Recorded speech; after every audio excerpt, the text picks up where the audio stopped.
Africa is not poor. We are stealing its wealth.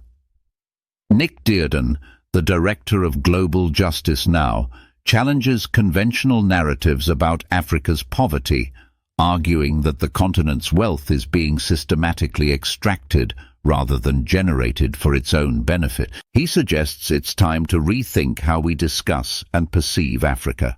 In his article, Dearden describes how prevalent media images, charity campaigns, and news stories reinforce the myth that Africa is inherently poor. This perception masks the reality that sub-Saharan Africa is, in fact, a net creditor to the world, contributing massively annually to the global economy.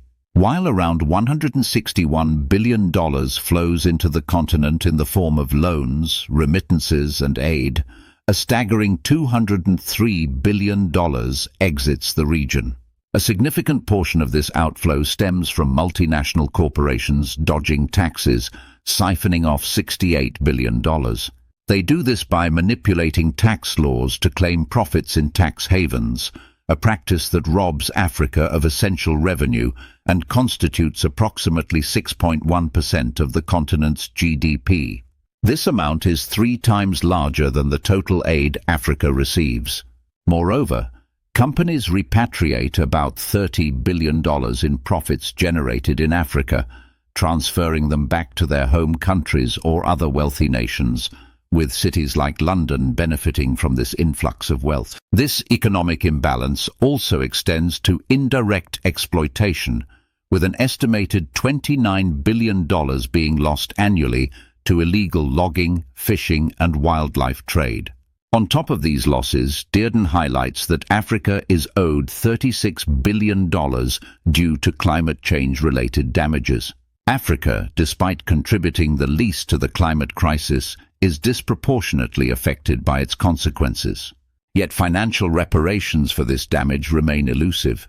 Dearden's article calls for a transformation in how we frame Africa's economic relationship with the world, urging recognition that Africa is not poor, but is instead being deprived of its rightful wealth. What is even more troubling is that this massive outflow of capital occurs with the collaboration of African elites, particularly the continent's leaders. Their willingness to prioritize personal gain over the collective well-being of their nations perpetuates these exploitative practices.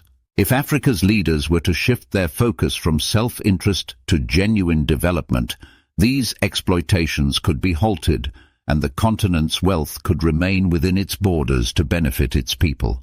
Join us at Diaspoint and share your constructive views and opinions. Your voice has the power to uplift marginalized communities and inspire real change. Together, we can build an informed society that stands against bad governance.